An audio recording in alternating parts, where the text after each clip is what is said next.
Obrigado porque Tu estás conosco todos os dias da nossa vida. Tu estás conosco. Tua presença enche a igreja, enche este lugar.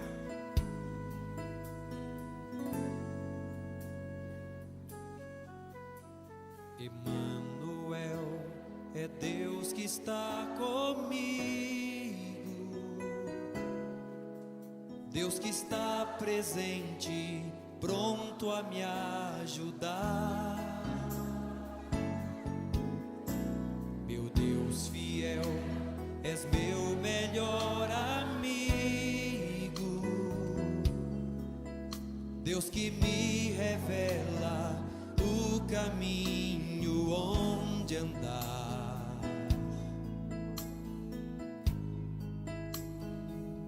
Todos, Emmanuel é Deus que está comigo,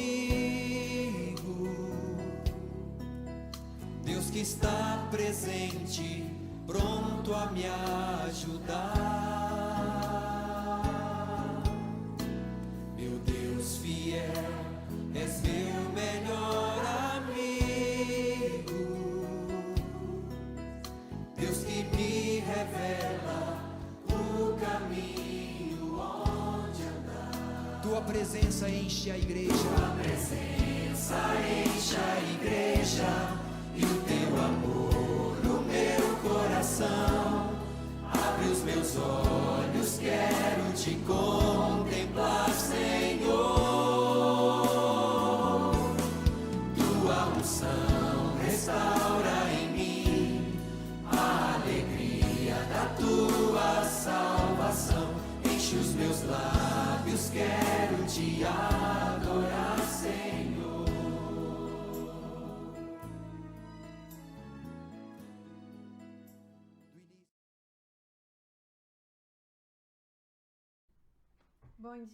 Bom dia, Igreja do Senhor, tudo bem? Bom dia. Nós estamos aqui para cantarmos, louvarmos o Senhor nessa manhã e que o Espírito Santo possa encher seu coração de alegria, de fé. E nós estamos com muita saudade de todos e queremos abençoar, né, a vida de cada um através desse louvor. E a Lília vai ler um versículo para a gente. Gênesis 1:31 fala aqui: então Deus olhou para tudo que havia feito e viu que era muito bom. Esse mesmo Deus é quem nos amou primeiro e é por isso que a gente consegue amar uns aos outros. Amém. O mar azul, o ar sem cor, tudo que o Senhor fez é bom, tudo que o Senhor fez é bom. O frio da noite, o sol da manhã, tudo que o Senhor fez é bom, tudo que o Senhor fez é bom. O Senhor, poderoso e forte, me encontrou, substância informe, e esse amor mais forte que a morte me salvou. O Senhor, poderoso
amou primeiro, Ele me amou primeiro, eu amarei para sempre, eu amarei para sempre. Ele me amou primeiro, Ele me amou primeiro, eu amarei para sempre, eu amarei para sempre. Amém. A ti bendirei para sempre, em ti confiarei, Senhor. Eu não terei do que ter medo, meus pés só na rocha firmarei. Vamos cantar essa canção?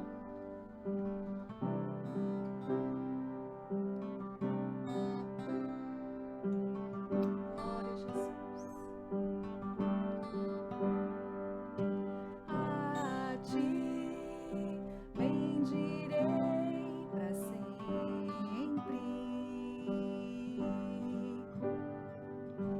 Em ti confiarei,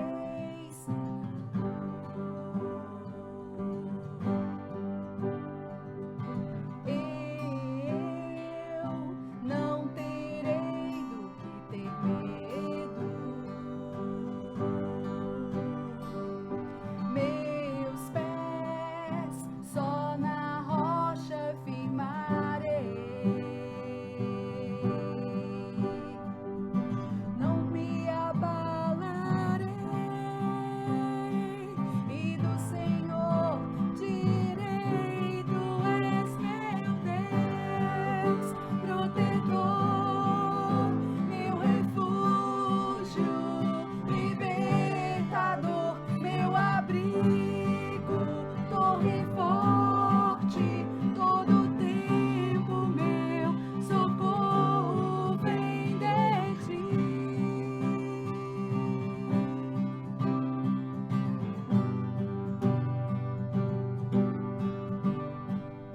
Não há outro a quem eu ame.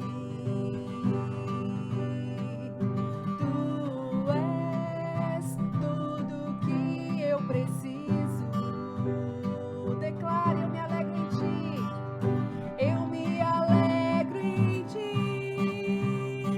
e do Senhor direi: Tu és meu Deus, protetor, meu refúgio, libertador, meu abrigo, torre forte, todo tempo meu socorro. Tu és meu Deus, protetor, meu refúgio, libertador, meu abrigo, torre forte, todo tempo meu socorro vem de ti. Vamos orar? Gostaria que você colocasse a sua necessidade diante do Senhor. Não sei se é o medo, se é questão financeira, se é a tristeza, mas o Senhor, Ele é o nosso socorro, bem presente na angústia. Ele é o nosso socorro em todos os momentos. Senhor, nós queremos colocar, Deus, as nossas vidas diante de Ti nessa manhã. Primeiramente, nós queremos Te agradecer, porque o Senhor é o nosso socorro, sempre, em todo o tempo. E nós nos colocamos diante de Ti, para que o Teu Espírito Santo, Senhor, venha agir, Senhor, no coração de cada irmão, no coração, Senhor, de cada família, que o Senhor possa estar trazendo a bênção do Senhor, aquela que enriquece e não acrescenta dores, que o Senhor possa estar trazendo a alegria, a fé renovada, a esperança, que o Senhor possa estar trazendo, Deus, realmente, ó Deus, trazendo a vitória em cada área que os nossos irmãos necessitam, Deus. Nós repreendemos, Senhor, tudo aquilo que não é do Senhor, ó Deus, todo ataque na mente, que o Senhor possa estar, ó Deus, cobrindo a vida dos meus irmãos com a paz, com a alegria, com a graça do Senhor. Nós Te louvamos, Deus, porque o Senhor é o nosso Deus imutável, o nosso Deus fiel, o nosso Deus que está sentado no trono e governa todas as coisas. Obrigada, Deus, porque nós podemos reconhecer isso, Senhor, que nós somos teus e que o Senhor é o dono do universo, em nome de Jesus. Aleluia, glória a Deus. Ele é exaltado, Senhor exaltado nos céus. Eu louvo. Ele é exaltado, Senhor exaltado nos céus. Eu louvarei Jesus.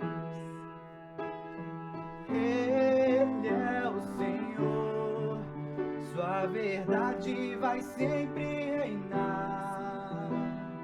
Terra e céu glorificam teu santo nome. Ele é exaltado, para sempre exaltado no céu. Ele é exaltado, para sempre exaltado no céu. Nome de Jesus, nome de Jesus, nome de Jesus, nome de Jesus. Declare: vem sobre nós, manda tua chuva neste lugar. Em tua presença vou me derramar e declarar que é santo Deus. O som do céu vamos ouvir, sopra teu vento suave hoje aqui. Vou declarar o único nome que salva. Declare o nome de Jesus, nome de Jesus, nome de Jesus, nome de Jesus, nome de Jesus, nome de Jesus, nome de Jesus, nome de Jesus, nome de Jesus.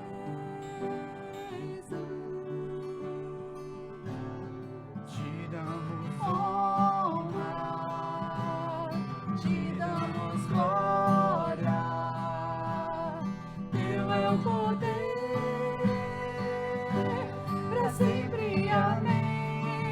Toda glória, te damos honra, te damos glória, teu é o poder, para sempre, amém. Mais uma vez.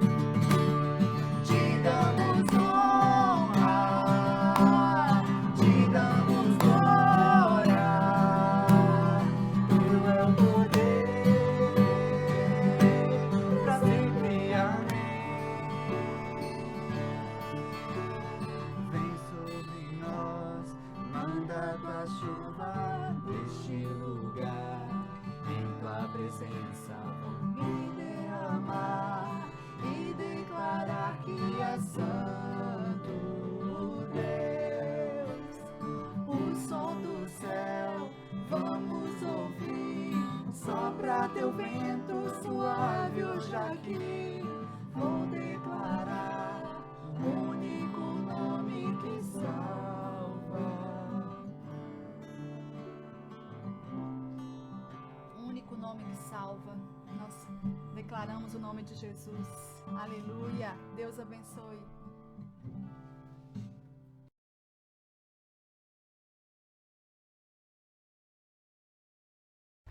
Pessoal, nós temos 2 aniversariantes essa semana.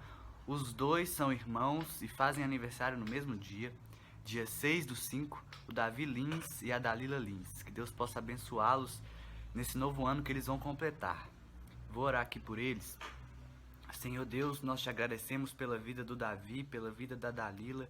Que o Senhor possa abençoá-los, Senhor, guiando os seus passos, guiando os seus planos, seus caminhos. Que o Senhor se possa fazer presente na vida deles, na família deles, Senhor, que eles possam se lembrar a todo momento de quem Tu és, que o Senhor é o nosso Salvador, que o Senhor é tudo que nós precisamos, que o Senhor possa estar com eles nessa data, Deus, em nome de Jesus. Amém.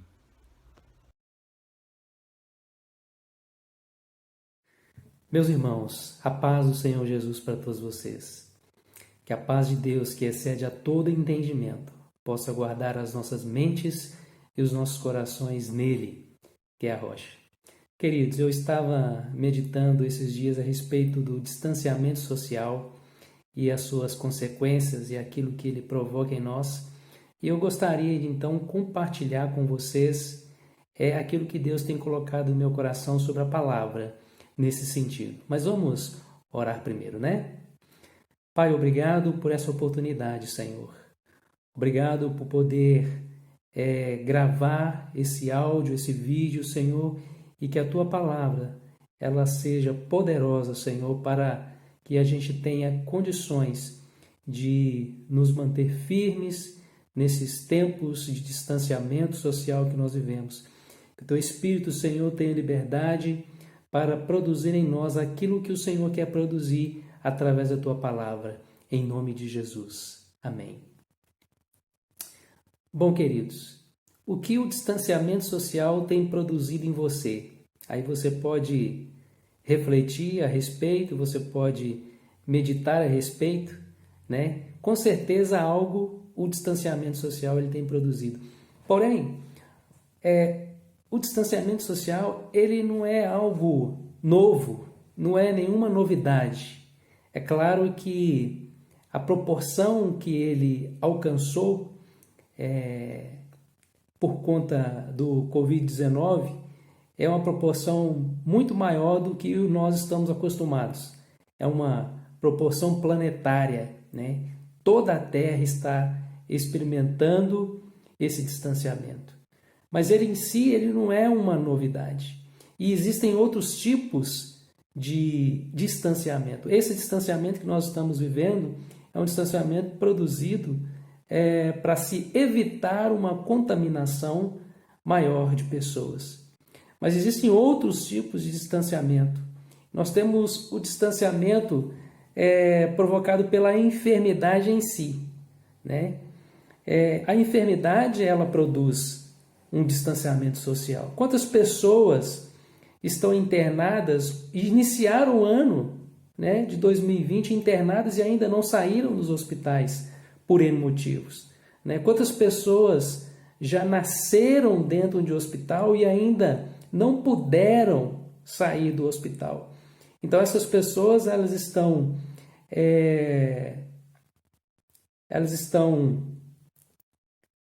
tolhidas, elas estão impedidas de viver uma vida social comum, como todos nós podemos viver, né? Então vejam que existe um tipo de distanciamento social que é provocado por uma enfermidade, né? E nós temos aí nos pedidos de orações pessoas que também estão vivendo esse distanciamento produzido por uma enfermidade em si, né? Existe um outro tipo de distanciamento também, irmão, social, provocado, que é o carcerário, né? Esse distanciamento ele é produzido por uma delinquência social, né? Pessoas que infringem as regras, infringem as leis e acabam tendo o seu direito de viver em sociedade sendo suprimido por um castigo. Ainda que elas tenham o convívio com outros presos, mas elas estão distantes socialmente, né, das pessoas. Existe um distanciamento social ali dentro do sistema carcerário, né? Existe um outro tipo de distanciamento que é o distanciamento produzido pela profissão que uma pessoa exerce, escolhe para viver. Por exemplo, os astronautas, né, que muitas vezes ficam dias, às vezes meses, em órbita da Terra e eles estão experimentando um distanciamento social também, né? Existem vários tipos de distanciamento social. Existe aquele também que é produzido voluntariamente, ou seja, o indivíduo escolhe o distanciamento social, escolhe viver isolado das pessoas, escolhe viver isolado da vida urbana, né? Então, esse é um tipo de distanciamento que é voluntário. E eu queria fazer um destaque aqui para esse distanciamento voluntário, irmãos. E nós temos nas Escrituras, ali em Mateus 4, a tentação de Jesus, né? A palavra de Deus fala que ele foi levado ao deserto pelo Espírito Santo para ser tentado. E ali ele viveu um distanciamento social de 40 dias e de 40 noites enquanto ele jejuava. E esse distanciamento foi um distanciamento voluntário. E o que provocou esse distanciamento voluntário de Jesus, né? Provocou uma tentação. Não estou querendo dizer aqui que todo distanciamento ele vai provocar, ou a consequência desse distanciamento vai ser uma tentação. Porque, na verdade, também a gente não precisa se distanciar das pessoas para sermos tentados, né? Nós somos tentados a todo momento, né? Mas especificamente aqui, no caso de Jesus, o seu distanciamento provocou tentações. E para que ele vencesse essas tentações, algo ele precisava ter dentro de si, bem aguçado, e que era o seu sentimento de vigilância, né? E quando a gente vai falar sobre esse tema, eu não vou abordar o tema da tentação de Jesus, mas eu gostaria de falar com vocês aqui e meditar um pouquinho a respeito da vigilância, né? O distanciamento que provoca uma tentação e que faz com que nós necessitamos estar mais vigilantes ainda, né? E se você tem a sua Bíblia aí, você poderia abrir, por gentileza, no capítulo 13 de Marcos. O capítulo 13 de Marcos é exatamente onde está no versículo 28, Jesus falando sobre a parábola da figueira e a necessidade da vigilância. No capítulo 13 de Marcos, ele ainda inicia o seu discurso falando a respeito da destruição do templo de Jerusalém, né? Na verdade, é um sermão profético sobre coisas que aconteceriam no futuro, né? Então ele fala, além da destruição do templo, ele fala sobre o princípio das dores, da grande tribulação, e ele fala da vinda do Filho do Homem, ou seja, acerca do seu retorno, né? E ele inicia o discurso com essas profecias e depois ele inicia uma pequena parábola, porque a essa altura já estava aguçado entre os seus ouvintes a pergunta: puxa, quando que isso vai acontecer? Quando que essas coisas vão acontecer? E Jesus começa com uma parábola dizendo no versículo 28, com um verbo, e ele fala assim: aprendei, pois, a parábola da figueira. Quando já os seus ramos se renovam e as folhas brotam, sabeis que está próximo o verão. Ele começa com o verbo aprender, né? A gente não aprende coisas que não vão ser úteis para a gente. Normalmente, a gente aprende aquilo que vai ser útil, aquilo que nós vamos usar na nossa vida. E Jesus está dizendo aqui, aprende, porque vocês vão precisar disso na vida de vocês, né? Ele começa esse discurso com essa parábola, falando acerca dos sinais que a figueira apresenta e que você sabe que o verão está chegando por conta dos sinais que a figueira apresenta, né? Os seus ramos se renovam, as suas folhas começam a brotar, né? Então, aprendam, porque isso vai ser útil para vocês. No versículo 29, ele diz: assim também vós, quando virdes acontecer essas coisas, sabei que está próximo às portas. No versículo 29, ele começa a fazer uma comparação com um evento anterior, né?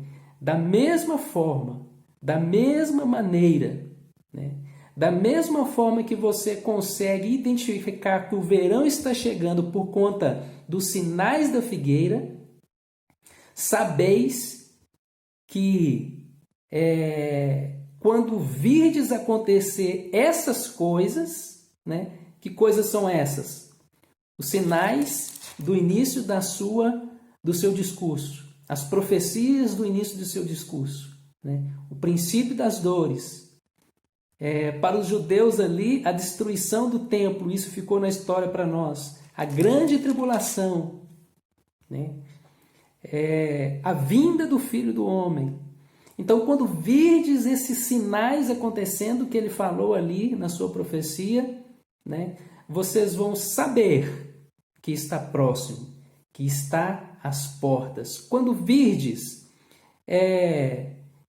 aqui tem um duplo sentido, porque não é quando você vê com seus olhos, né? Porque, e o cego, como que ele vai fazer para ver? Né? É quando você, aqui tem duplo sentido, tem o sentido de enxergar com os olhos, mas também tem o sentido de tomar consciência.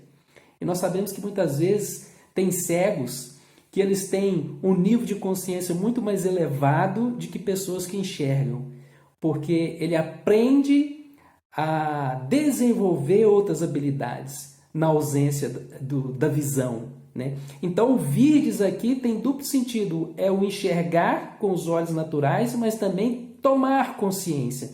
Quando vocês tomarem consciência dessas coisas, sabei que está à porta, que está próximo, né? Que está às portas. Quem está às portas, irmãos? Quem que Jesus está falando que está às portas?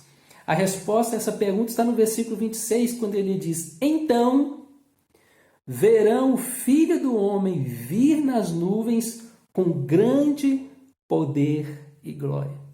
Né? Então verão o Filho do Homem. Ele é que estará às portas quando esses sinais começarem a acontecer. Ele estará às portas, né?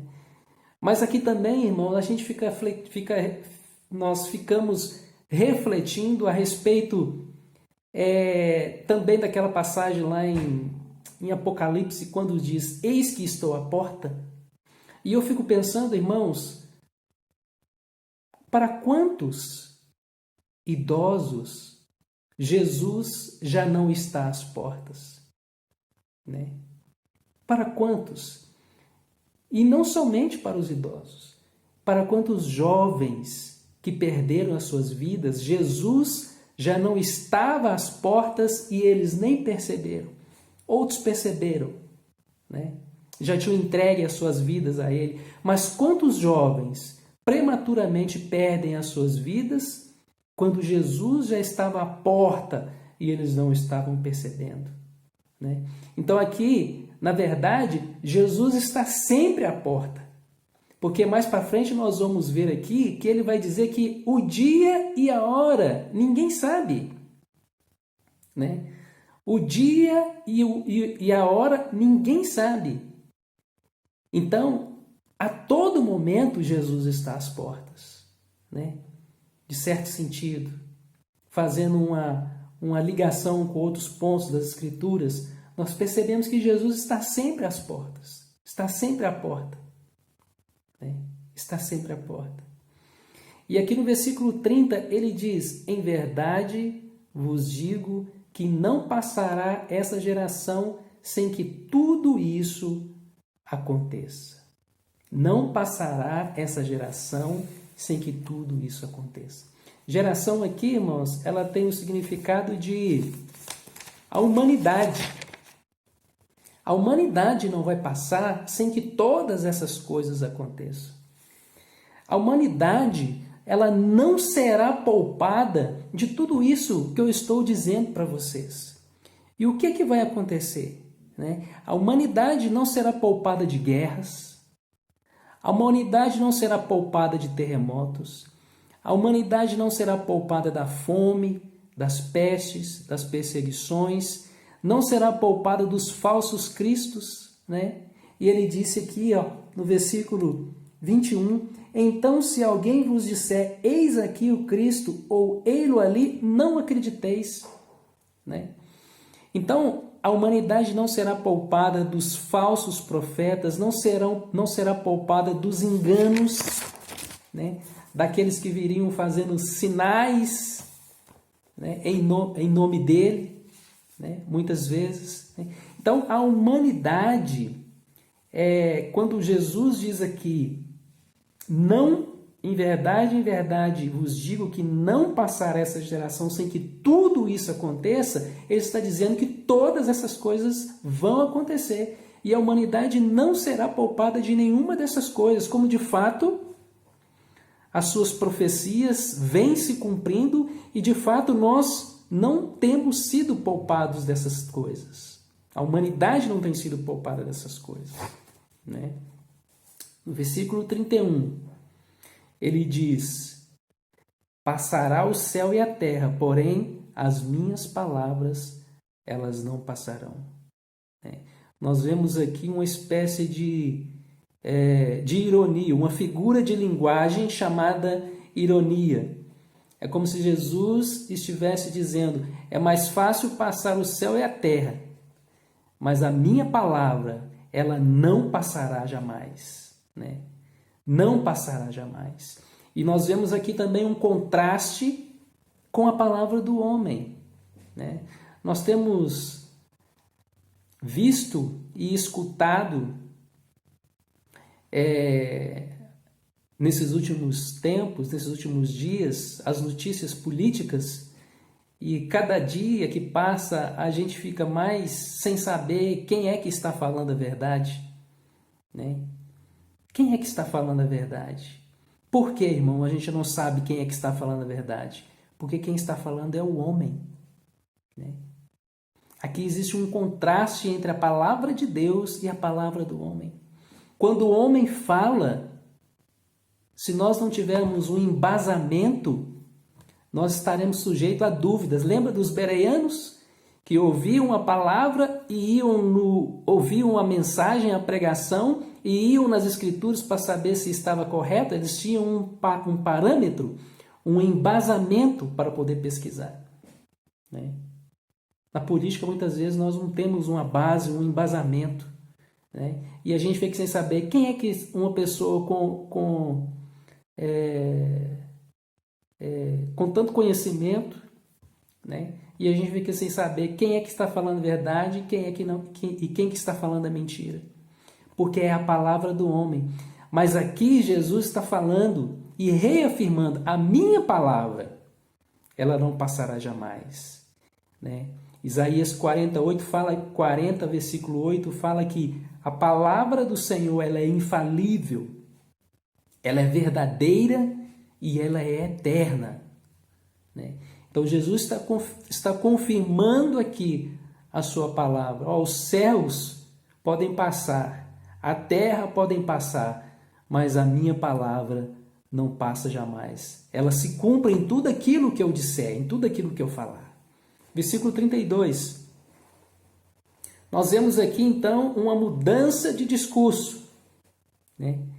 Repetindo o que eu falei no início, aqui Jesus ele já começa a perceber que em um determinado momento alguém vai perguntar para ele, mas quando que isso vai acontecer? Né? Quando que essas coisas vão acontecer? E aqui ele fala sobre algo reservado exclusivamente para o Pai.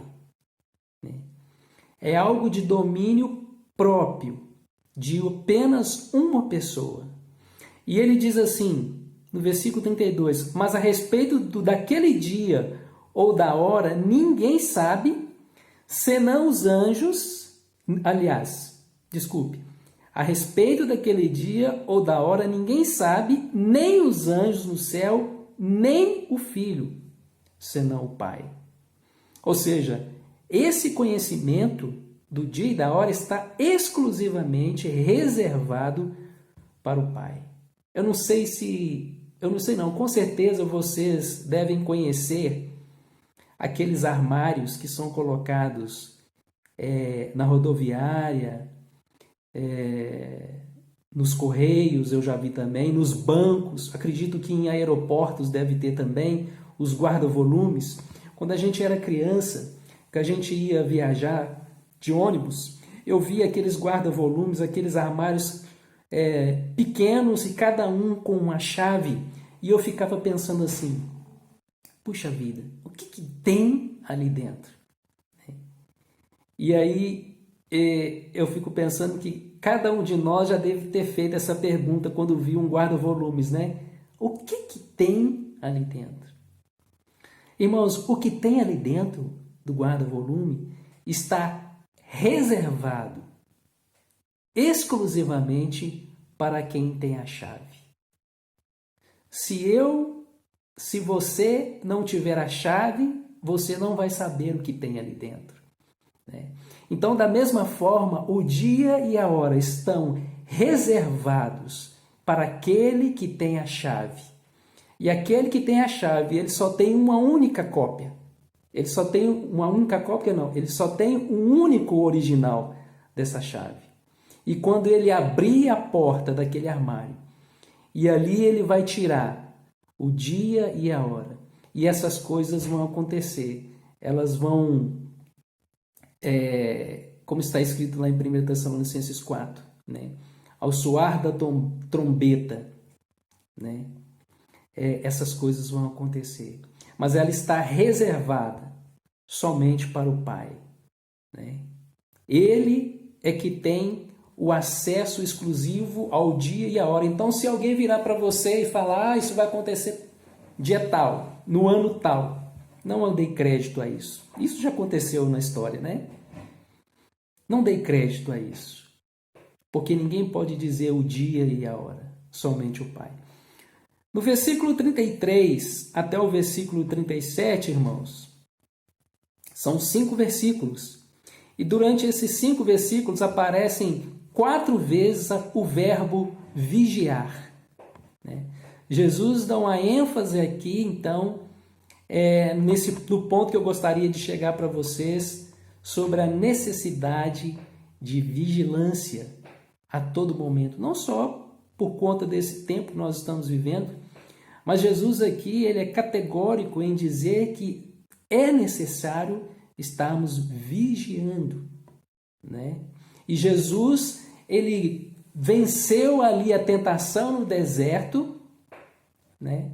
Que sobreveio a ele durante aquele período de isolamento, por conta da vigilância e por conta do conhecimento da palavra e por conta de que ele era Deus, mas ele era homem como nós também, né? Então aqui, durante esses 5 versículos, o verbo vigiar, ele aparece 4 vezes.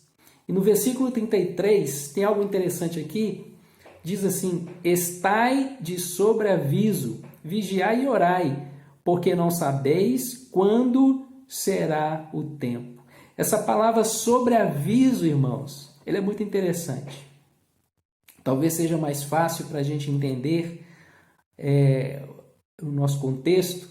O direito trabalhista, o sobreaviso ou o aviso prévio, é um documento que um funcionário recebe da empresa onde ele trabalha quando a empresa vai desligá-lo das suas atividades, vai desligar o vínculo, vai interromper o vínculo que ele tem com a empresa. Então ele recebe lá um aviso prévio, e nesse aviso prévio ele tem 30 dias. Para quê? 30 dias para se preparar para a nova realidade que está por vir na sua vida, né? Então, no direito trabalhista, a empresa é obrigada a emitir esse comunicado para o funcionário e falar para ele, só, se prepara, porque a partir de tal data você já não tem nenhum vínculo com a nossa empresa.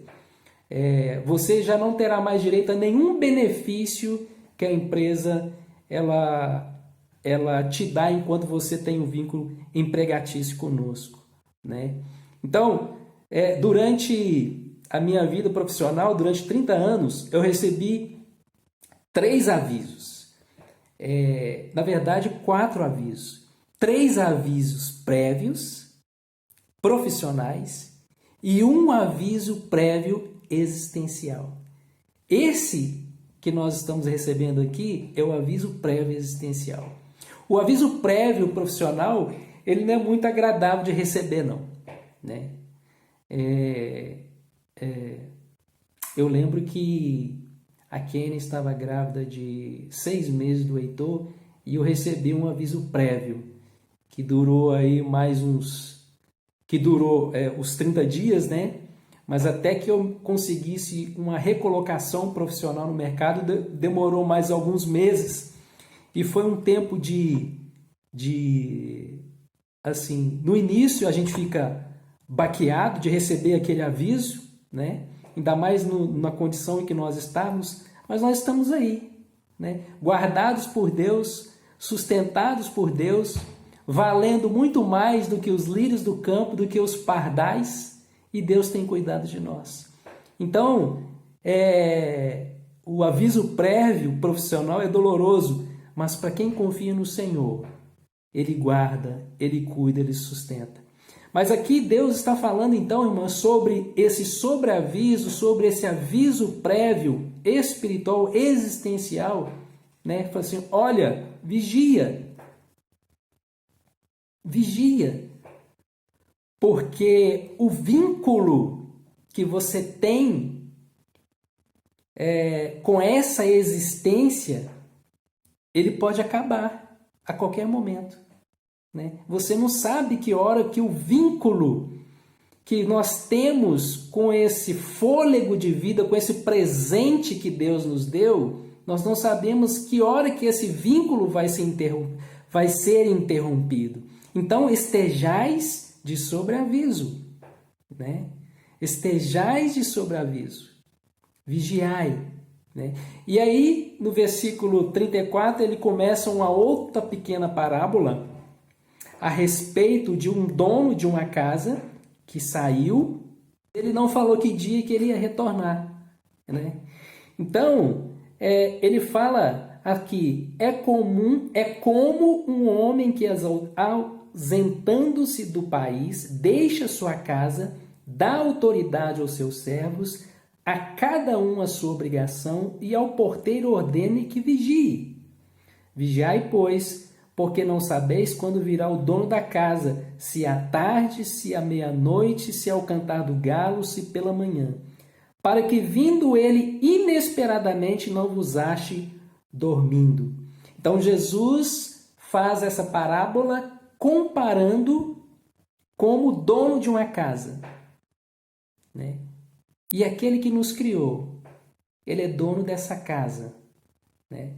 Então, nós também não sabemos quando que o dono vai voltar. Jesus subiu ao céu e foi nos preparar uma nova morada, um novo lugar para nós habitarmos, né? Então, ele prometeu que voltaria, né? E nós sabemos aqui pela palavra que vai chegar o dia que o dono da casa vai voltar para nos buscar, mas nós não sabemos o dia. Então nós devemos estar de sobreaviso. 37, encerrando então aqui, o texto diz: o que porém vos digo a todos, vigiai. Então a vigilância não é apenas para os discípulos, mas aqui a palavra está sendo estendida a todos. Vigiai, estejais atentos. E a vigilância, irmãos, ela tem 3 características. 3 características. Ela é um conceito militar, né? A primeira característica daquele que vigia é estar de pé. Ninguém que vigia sentado ou deitado, né? Aquele que vigia de pé. A segunda característica daquele que é vigilante é estar com os olhos abertos, né? Então, o vigilante, ele tem que estar com os olhos abertos. Ele não pode cochilar e dormir. Ele tem que ficar com os olhos abertos. A terceira característica do vigilante é estar armado. Ninguém que vigia, vigia com os olhos fechados, sentado ou desarmado. Então nós precisamos cultivar essas características na nossa vida cristã, estando vigilantes, né? Irmãos, eu sei que nós somos humanos e Deus sabe disso também. Ele sabe que nós somos pó e que tem momentos em que nós estamos alegres, tem momentos que nós estamos tristes, momentos em que as tristezas da vida às vezes nos permeiam e o sol parece não brilhar mais, né? Mas nós devemos nos armar para que nós não sejamos pegos de surpresa, né? Então, alimente-se da palavra. Busque o Senhor, o dono da palavra, porque a palavra dele se cumpre. A palavra dele não é palavra de homem que você tem dúvida se é verdade ou não. A palavra dele se cumpre. Então, busque a palavra de Deus, não busque a palavra do homem. Busque, se alimente com a palavra, né? Segundo, uma tríade, né? Não deixe de orar. Não deixe de buscar o Senhor em oração. Não deixe de interceder pelos que precisam, por você também, né? Não deixe de interceder, de orar. E terceiro, mantenha a comunhão, né? Mantenha a comunhão. Irmãos, nunca a humanidade teve tanta oportunidade para manter e estar em comunhão, né? Então, mantenha a sua comunhão, né? Nessa tríade. Alimente-se da palavra, não deixe de orar e mantenha a comunhão. É claro que a gente poderia falar sobre cada item dessa tríade aqui da vigilância, mas eu gostaria apenas de falar um pouquinho aqui, já encerrando, a respeito de se armar. Irmãos, arme-se, né? E as armas da nossa milícia não são armas físicas. As armas da nossa milícia são poderosas em Deus. Então, arme-se da palavra. Alimente a sua alma da palavra. Repita a palavra do Senhor para a sua alma. Aqui em Isaías 40:31 diz assim: mas os que esperam no Senhor renovarão as suas forças, subirão com asas como águias, correrão e não se cansarão, caminharão e não se fatigarão, né? Então, arme-se dessa palavra. Sofonias 3,17 diz: ele se deleita em nós com alegria, ele nos renova no seu amor, ele se regozija em nós com júbilo, né?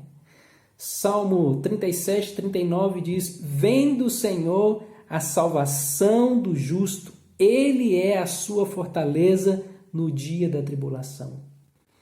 Então, arme-se com essas palavras, alimente a sua alma com essa esperança, né? Com aquilo que Deus tem. No Salmo 28 também diz assim, versículo 7, o Senhor é a minha força e o meu escudo. Nele o meu coração confia, nele fui socorrido. Por isso o meu coração exulta, e com o meu cântico louvarei. O Senhor é a força do seu povo, refúgio, salvador do seu ungido. Salva o teu povo e abençoa a tua herança. Apacenta-o e exalta-o para sempre. Então, arme-se, irmãos, da palavra do Senhor, né? Nós sabemos que esse tempo vai passar. Isso não vai durar para sempre, né? Mas é possível que esse isolamento ele possa produzir tentações na nossa vida. Esmurecermos, dobrarmos nossos joelhos, fechar os nossos olhos, né? Não buscarmos ter comunhão. Então, arme-se da palavra do Senhor. Essa palavra, irmãos, não é para trazer desânimo nem tristeza no seu coração, mas é para trazer, pelo contrário, alegria e trazer motivação de que todas essas coisas vão passar, mas a palavra do Senhor, ela não passa jamais. Amém? Que o Senhor te abençoe, que o Senhor te guarde, te sustente, te fortaleça e te anime com a sua palavra, em nome de Jesus. Um abraço a todos. Nos céus, na terra, Ele é quem restaura a nossa comunhão com o Pai.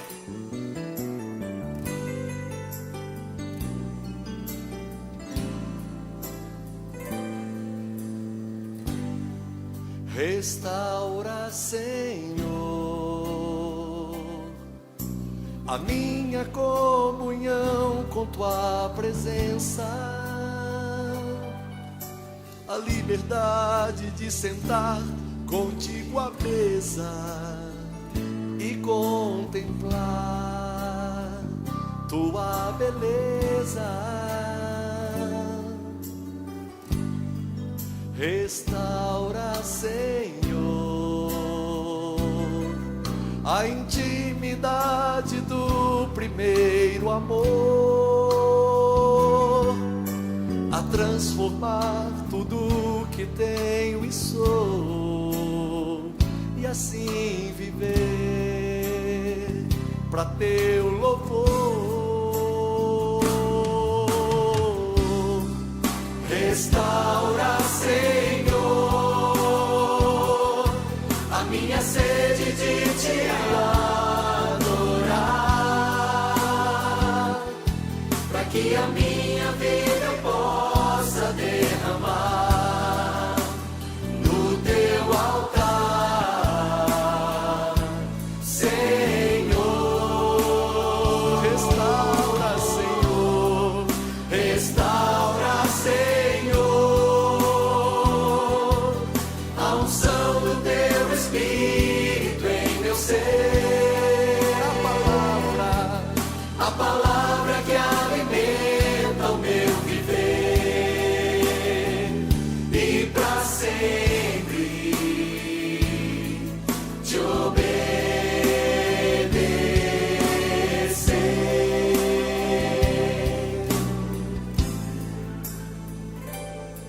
Todos juntos. Restaura, Senhor, a minha comunhão com Tua presença, a minha comunhão com Tua presença,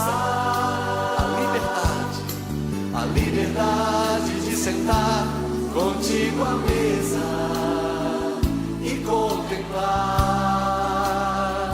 Tua beleza. Restaura, Senhor, a intimidade do primeiro amor, a transformar tudo que tem sou, e assim viver para Teu louvor, para Teu louvor. Restaura, restaura, Senhor, a minha sede de Te adorar, para que a minha vida eu possa derramar no Teu altar, Senhor. Restaura, Senhor, Tua unção, restaura, Senhor, a unção do Teu Espírito em meu ser, a unção do Teu Espírito, aquela palavra que alimenta o meu viver, Senhor, a palavra que